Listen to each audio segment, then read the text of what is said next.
All right. This is a recap of Saturday's game um, in Ames against Iowa State for UNI, and then looking forward to Weber State this upcoming Saturday. The format will follow exactly as it says. We're going to recap the game, go over statistically who did what, some questions that were brought up, maybe some questions that were answered, and then looking forward to our next opponent. All right, this is a breakdown of the game. This is something that I compiled from just ESPN Plus statistics, so this is available to everyone. I'll just run through real quick. You got the opening drive, which was arguably the reason why the game went how it went. We've got 4 plays, including Day getting popped on the initial snap, straight up the middle, helmet flying off. They call it the roughing the passer penalty back. They picked up the flag. How does it end? How does the drive end? It ends in a pick six. We've got not Cooper DeJean, the other Cooper for ISU, taking it back for a house call. We get the ball back, punt. There's a sequence of punting there. Then we have 7 plays, touchdown. This was actually a nice moment for UNI because it was as you can see, I wrote it out there. It's a 1-yard push up the middle. So what happened was Iowa State, right? They were, I believe it was just first and goal, and then I know Devin Rice had a nice stop. Eventually they scored, but it was just a good moment. You could see that our defense was making an effort. I wish I could actually move my icon because I realized this is kind of messing up the view here. But you've got then 6 plays, you got 7 punts, so I'm not even going to go into that. You got 6 plays after all those punts. That results in a Tyler Moore touchdown. That was tough. It was just a mismatch size-wise. Gets them up 20-0. They missed the extra point, which is phenomenal. I was sitting close enough to see, and I'm sure everyone saw if you were at the game, if you were watching, the kicker basically botched the holder botched the snap, and the kicker went to kick it. The ball wasn't ready, so then he tried kicking it again. Obviously, at that point, all the linemen are there. I do wish I could move this. Oh, I can move this. Jeez, see, I'm figuring this out now. All right, so you've got after that, yeah, same thing. Second pick for Cooper, 4 plays, 13 yards, pick, and that was the closing moments. Actually, the first half, right? Then we've got 1 play for Iowa State, which was nuts. This is the longest field goal currently, and if you look up the record for longest field goals and see a college football history, you'll see that 56 yards makes the list. At the beginning of the list, there's like a 70-yarder from decades ago, but this 56 yards is an all-time record holder, so that's pretty significant. Second half, we've got right out of the gate, 4 plays, 87 yards, touchdown to put State up 30-0. Finally, we've got some movement for our offense. I was impressed with the backup running back, Babe Bowie, who I believe was here last year, right? He was at Eastern Illinois before. He just had a couple nice runs. I believe he had a 15-yard run in there. Unfortunately, we can't close going over 3 in the red zone there, so we have to settle for the field goal, but Cook is good as always. 3 more punts, and now we've got our first touchdown, which was it was just a nice drive. 3rd and goal, Hudson comes up big. We can't make this 2-point conversion, but they showed his scrambling ability, showed his running that he does. He just, couldn't find an open guy, was looking, rolling, nothing. After that, the game at that point was winding down, I really don't know how many starters were playing for State at that point. They may have had their backups in, but what I do know is that 15-play drive that you see was inspiring because you've got 2 fourth-down conversions. We would have had 3 potentially. We just couldn't convert on 4th and goal, so that would have been a huge momentum boost. But that had me thinking positively. And then, we got a punt from State and a regulation. Final score is 32-9. So, breaking down the statistical leaders. See if I can move myself. There we go. I'm trying to get out of the way. Day, of course, 16 for 34. 1 touchdown to Hudson. 2 picks. Ty Edwards had a nice game. Long of 11. His average was phenomenal. And it wasn't... That 4.5 average, as you can tell, wasn't exaggerated by any kind of long run. I mean, a long of 11. It's not like he broke a crazy run out and everything else was short. I've got 4 receiving. And I'm looking at this now, too, because I'm trying to remember. You know what? I mean, you can take a look at who's there. Morency had no catches, which I thought was... He had a tackle on a pick, but he had 4 targets and no catches. So they'll have to change. But I think the fact that he was still targeted is encouraging. I think we'll need to see him, obviously, get in the freaking stat sheet next game. All right, defense.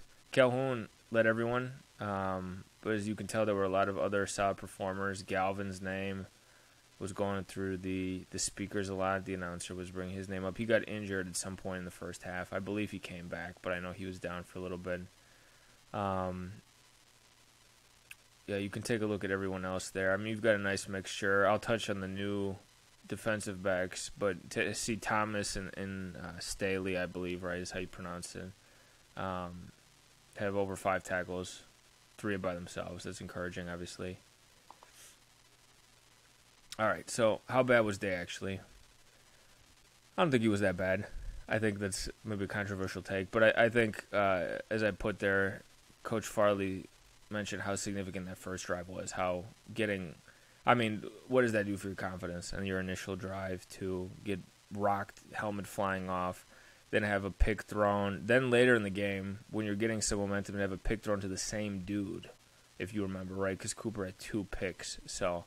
I think a lot of it was circumstantial. There's a reason why Day was and still is tabbed as arguably, I mean, I don't know if you can say that now, but people had an argument he was the best quarterback in the state, right?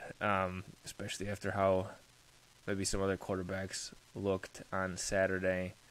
I just think that, like I mentioned before, that 4th quarter drive with those 2 fourth down conversions and potentially getting a 3rd one, we just couldn't close on 4th and goal, so that would have been 3.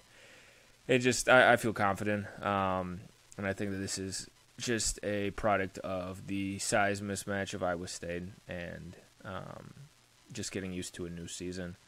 Are we worried about offensive back depth? This is with Benny Sapp gone, with other DBs gone. I mean, I'll just read through. I mean, they were effective. I'm talking about specifically Thomas and Staley because I know that Farley mentioned them during his press conference. I think the size of ISU is a reason why maybe there were some struggles. I did note that Staley had a really nice back tackle on Easton Dean, who I believe is a tight end. If he's not a tight end, he's a big-ass wide receiver. The following play, he tackled high on their one of the running backs, Abu Sama. So that kind of just showed the yin and the yang, that we may have some growing pains there. But I really was impressed with him. Corey Thomas, and I may be confusing them. It's going to take me a while to get used to who is who. There was one scene where the aforementioned Abu Sama has a nice run. I mean, the dude is big, obviously, and then Thomas just looked like a child trying to swipe at him one-on-one, just had a bad angle on him. I don't think it is fair to say that represents his whole performance, but what I will say is that it just highlights there's going to be some growing pains. Calhoun, I said, couldn't save a touch. The Calhoun was our leading tackler. Was alone with the tight end. He just had a bad angle and a touchdown. And I mentioned I put his metrics in the metrics of the tight end in the description because you can tell, I mean, it's just going to be hard to stop someone who's that much bigger than you, especially when you don't have any advantage angle-wise. So, I guess to answer that, are we worried? To be determined. I'm not super worried. Just continuing, and I'll try to speed this up here. Linebackers were good. Dearman, who I guess we still consider somewhat of a linebacker, maybe. He had a nice hurry on what could have been a huge play. He just couldn't get his throw off like how he wanted to. He had a guy with maybe a half-step lead on Wu and just deep, and he overshot him on what ended up being a bad pass, but that was huge. And I know Galvin was just, I could just see him running all around. Belkin was in the middle making stops, especially in big crowds. I feel like he was always getting the tackle or credited for the tackle on the speaker. That O-line, which we could talk about for a long time, there's just one play where Day was looking for, I think it was Morency, so that explains maybe Morency didn't have any catches, but he was rushed from the right. There's just a clear, like, still shot of Anderson just, like, turning his head, and then you've got Tyler Unyedem, I believe, just running right past him. Didn't get a sack, but forced the rush throw, and I would have to look at the game again a little more closely, but it just looks like it was a weak moment for Anderson. The line overall I thought was okay. Day's running anyway, so kind of hard to judge maybe. But, I mean, they got holes for the running backs. You could tell Ty had a good game. Harrison had a solid game as well. So there you go, if that's any kind of endorsement. Any other notables? You got Butler, who had 2 nice hurries. He reminded me a little bit of Myjai Sanders, who played at Cincinnati. He had a couple nice just appearances. He's just showing up in the backfield. Calhoun I already mentioned, but he had a nice back-to-back play with a assist on a tackle and then a solo tackle on that Abu Sama dude. And then Schnee had an acrobatic one-handed catch off. I don't know who the catch was meant for, but it bounced off his hands, and then Schnee was there. Or Schnee, sorry. Jeez, I keep saying Schnee. That's how it's spelled. Anyway. Okay. Weber State. So I'll run through real quick. They played either Division II or NAIA Central Washington. They did beat them, so that's what's important for them, at least, not for us. They had a powerful running attack in that game. Bankton, who's their leading rusher, had almost 120 on the ground, 2 scores. They had a nice defensive performance from Winston Reed. And then they had a 100-yard kick return. So the reason to be optimistic is that they were held scoreless in the second quarter, and the game was 14-10 at halftime. And we're talking about Central Washington is severely inferior opponent in terms of playing level to Weber State, especially since they're ranked in the FCS level. So the quarterback also was outthrown by Central Washington. So obviously they're going to rely on the run, which goes into the outlook I have at the bottom there. So if we stop the run, if our line shows up, Rice and Boyd and all those dudes up front, and if we can limit maybe a kick return stopping, that would be nice. So I think we have a shot. All right. See you guys on Saturday. I'm going to be in Section T. I believe it's in one of the front rows if you guys want to talk to me. So appreciate it. Thanks, guys.